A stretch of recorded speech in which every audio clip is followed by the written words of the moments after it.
badyaw kasi na malalakas pa or pwedeng mag-apply sa mga palengke dyan na pwedeng mag-cargador, ganun. Pero kahit pa paano, nakakaawa pa. Bibigay ng sobre, tapos iba namumura. Nagmumura yan.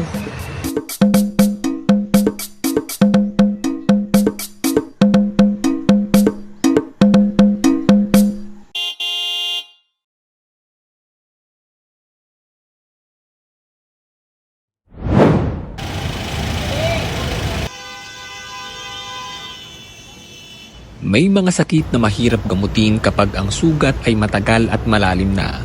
Pero may mga karamdamang mas mahirap gamutin lalo na kung tinanggap na ng katawan ng sakit bilang bahagi nito. Sa mga lansangan ng Maynila, makikita ang mga batang badyaw na naglalakbay hindi sakay ng mga bangka tulad ng kanilang mga ninuno, kundi sakay ng jeep. Hawak ang maliit na pirasong papel na nagsusumaong mabigyan ng kaunting barya.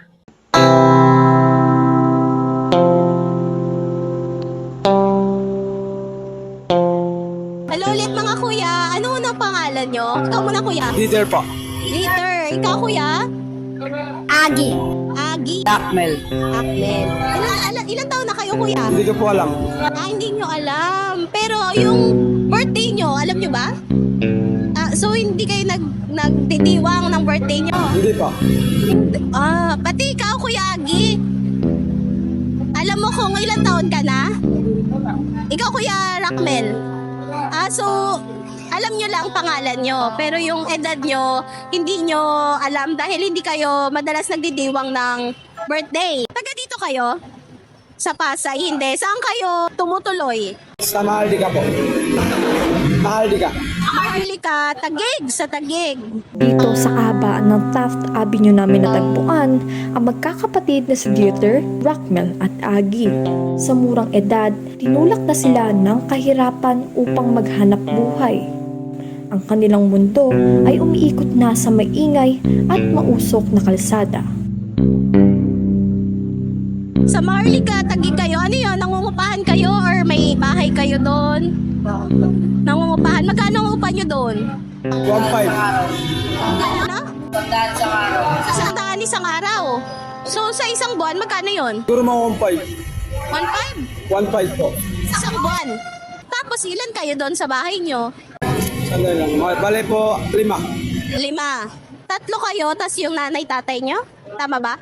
Bali, 5 kayo. Ang sobre o ang pao madalas nating ibinibigay o natatanggap tuwing Pasko o Bagong Taon. Pero para sa magkakapatid, araw-araw na itong daladala, hindi para magbigay ng aginaldo, kundi para manghingi ng kunting barya sa mga tao. Tubong hulo si Dieter. Hindi gaya ng kanyang mga kapatid, nasa Maynila na ipinanganak at natutong magbanat ng buto. Paano kayo napunta dito sa Maynila? Simula ba pagkabata mo, nandito ka na sa Maynila? Opo. Pero yung dati po, nasa ulo ako. Maliit pa ako, nasa ulo na po. Dati nung maliit ka, nasa hulo pa kayo. Pero sila kuya, Batong na kami. Hindi pa lumalabas. di pa sila. Pero so lumaki sila dito na sa Maynila. Hindi sila lumaki sa hulo, ito lang. Dati anong ginagawa mo sa hulo? Yun, mangisda. Ingisda. Kailan kayo lumuwas? Mga Malaki ka na. Kilala ang badyaw sa ibang pangalan gaya ng Sama di Laot, Laot o Orang Laot. Madalas silang tawaging sea gypsies, mga taong naninirahan noon sa bangka na matatagpuan sa timog-kanlurang bahagi ng Pilipinas mula Basilan at Tawi-Tawi hanggang Hilagang Malaysia at Hilagang Indonesia. Ang mga badyaw ay kilala bilang mga magigiting na mangingisda na mahigit 1,500 taon nang gumagamit ng epektibong pamamaraan ng pangingisda. Gayunpaman, sa nakalipas na 50 taon, nakaranas ang Pilipinas ng mabilis na pagtaas ng populasyon na nagdulot ng matinding pagkaubos ng mga isda. Dahilan upang mawalan ng paraan ang mga badyaw na mapanatili ang kanilang kabuhayan. Hindi pa kayo nakakapag-aral. Kahit si Kuya Agi, hindi pa rin siya nag-aaral. Pero may nanay at tatay kayo, di ba? Anong ginagawa ng nanay at tatay niyo bukod sa pagbebenta ng singseng tsaka ng relo? Lang pong ginagawa namin. Yun lang talaga hanap buhay nyo. Tapos, pinagsasama-sama nyo lang yung kita nyo. So, paano yun? Binibigay nyo ba sa magulang nyo o sa inyo lang yung napapalimusan nyo? Sa magulang po talaga. Sa magulang. Upang mas maunawaan ang kanilang trabaho, dinala kami ni Dieter at Aggie sa jeep at dito nakita namin kung gaano kadedikado ang magkakapatid na makaligom ng pera sa bawat jeep na kanilang sinasakyan.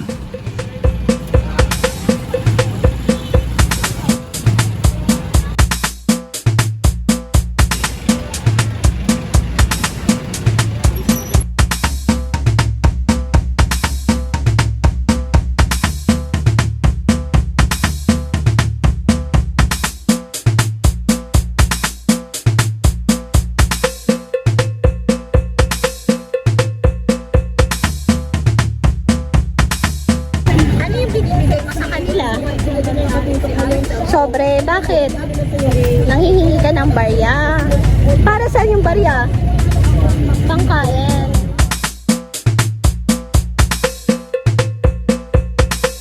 Pasensya na, minsan may pambigay, minsan wala. Yun na, mabigay ka, di maubos-ubos yan eh. Alam, bigyan mo lang. Yung ibang badyaw naman, kaya naman mag-work, pero hindi nila pinipilit. Lalo na yung mga malalakas pa. Understandable kasi if na matanda. Pero may mga badyaw kasi na malalakas pa or pwedeng mag-apply sa mga palengke dyan na pwedeng mag-cargador, ganun. Pero mas pinipili nilang mamalimos, tapos ginagamit pa yung bat. Yung mga badyo po kasi, sila eh, dapat hindi talaga sila tinotolerate na gano'n kasi namimihasa sila.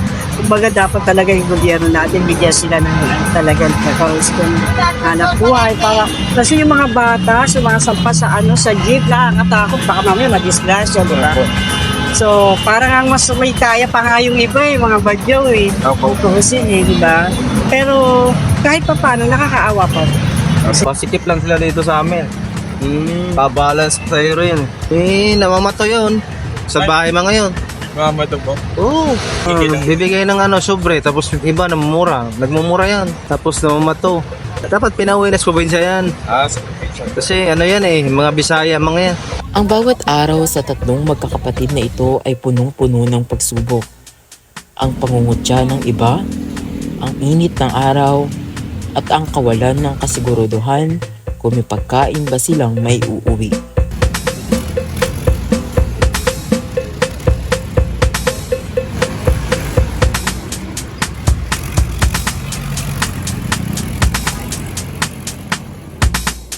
Meron ka bang pangarap paglaki? Opo. Meron? Anong pangarap mo paglaki? Gusto ko magkaroon ng mabuting asawa. Gusto mo magkaroon ng mabuting asawa. Anong trabaho ang gusto mo? Ganito rin. Ganito lang din. Bakit ano ba kuya? Wala kang ibang alam na trabaho? Ay, ibang gawain? Halimbawa, construction o kaya yung pagpipinta. Alam niyo yung mga yon? Yes. Ito lang yung alam mo, yung pamamalimos. Kasi simula bata ka pa lang, ito na yung ginagawa mo. Pero hindi, sabi mo nangingisda ka, di ba? Oo, dati yun. Dati. Nung malit pa ako sa ko. Eh bakit ngayon? Pero dito na ako talaga lumaki.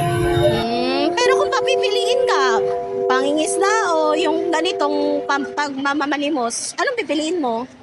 Wala nang pinagkaiba, pareho lang. Wala kang pinagkaiba. Pareho lang. Kasi sa pangingisda, wala bang kita? Meron din po, pero matumal eh. Matuman lang. Sa tuwing dumadami yung flow ng migrasyon ng mga badyaw, unti-unti silang nawawalay doon sa kanilang natural habitat. Dahil sa pananatili nila sa Metro Manila, ang isang tendency ay unti-unting mawala yung maritime skills nila. Siyempre, ang huhusay niyan sa ang huhusay niyan sa paglangoy. Habang tumatagal yung panahon na naninirahan sila sa kapatagan, lalo na yung susunod na generation, merong pangamba na unti-unting mawala yung ganong element ng maritime skills. Alam mo ba kung saan ginagamit to? Alam mo ba kung saan ginagamit? Marami sa kanila hindi marunong magbasa o sumulat. Sa simpleng pagsulat ng kanilang pangalan, tila isang hamon na para sa kanila. Ang mga letras sa papel ay parang alon na mahirap hulihin. Isang mundong hindi nila kailanman naranasan. May iniisip yung ibang tao na kunwari masasama daw kayo, kumbaga natatakot sila sa inyo. Bakit kaya nila iniisip yun sa inyo? Sila na lang po ang decision. Sila lang nag-iisip, no? Pero sa totoo lang, hindi naman talaga kayo ganon. Hindi po. Ano ba yung mga iniisip sa inyo ng ibang tao? Kung ba natatakot? Bakit sila natatakot? Baka nakawin. Nanakawan nyo sila, akala nila. Pero sa totoo lang, Wala po kami naman. ano lang ang gusto nyo sa kanila? Mga malimos lang, mga ganun. Malimos lang. Merong sense ng adhering. May implicit, hindi man sinasabi halimbawa ng ilang mga taga Metro Manila, pero implicit to minsan sa kamalayan yung ideya na since technologically advanced tayo, superior tayo kesa dun sa mga kapwa natin or yung mga kapatid nating katutubo sa ibang mga area. Isa sa mga pangunahing susi para masolusyonan ito ay yung sistema pang edukasyon. No, paramihin yung mga seminar ukol sa mga badyaw, hindi lamang sa kanila, sa iba pang mga katutubo natin, at isa yon sa, I think, unang hakbang pa lamang. Paano kapag bibigyan kayo ng oportunidad na pumasok sa eskwela para makapag-aral? Gusto nyo? Gugustuhin nyo? Hindi, gusto ko lang talaga kahit paano may matutunan ako, kahit konti. Kahit konti. Mahalaga ba para sa'yo yung pag-aaral? Bakit? Gusto ko lang talaga matuto. Ikaw, Kuya Rockmel, gusto mo ba mag-aral? Opo. Bakit gusto mo mag-aral? Meron ako kasi pangarap eh. May pangarap ka, mahalaga ang pag-aaral para sa'yo. Para matupad mo ang pagpupulis. Si Kuya Agi, halimbawa, bibigyan ka ng pagkakataon magpasok sa eskwela. Gusto mo mag-aral? Apa, Bakit? Ba't gusto mo mag-aral? nangingisda ko. Nangingisda? Oo, tama naman. Pag nangingisda, kailangan may kaalaman din, di ba? O ngayon, yung nanay at tatay nyo, nasusuportahan naman kayo. Pinilit ba kayong gawin ito or kusa yung loob na ginagawa yung gawain nyo ngayon? Ginagawa namin to dahil tagirap na po. Naghihirap. Pero walang pumilit sa inyo na, mamalimos kayo, wala. Wala po, ginagawa namin to dahil gusto namin talaga magkaroon ng simpleng buhay. Ang kahirapan na kanilang pasan ay hindi bunga ng kanilang kultura o pagkatao, kundi ng lipunang nagkulang sa pagkilala at pagkalinga. Ang buhay ng mga batang ito ay marahil isang ordinaryong kwento na lamang para sa iilan. Subalit, ang kanilang sitwasyon ay sumasalamin sa iba't ibang suliranin sa ating bansa na dapat ay hindi nararanasan ng sinumang bata. Habang malalatag namin na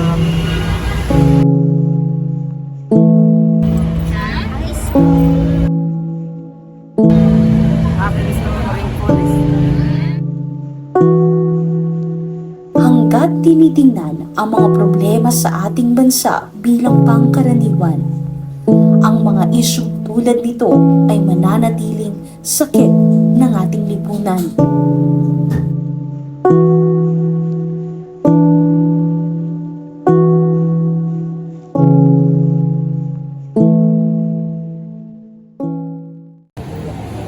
Makalipas ang isang buwan, muli kaming bumalik sa kalsadang ito sa Pasay. Ngunit wala na ang tatlong magkakapatid. Sa muli naming pagtungo sa lugar, nalaman namin na hindi pa rin nawawala ang mga Dieter, Rockmel at Agi sa kalsada.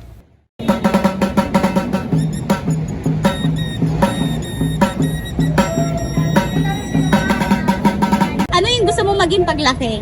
Maging pulis po ako. Sabi na po ng pamilya ko, tuparin mo po maging pulis ka. Sabi ko po, tuparin ko po yung sinabi.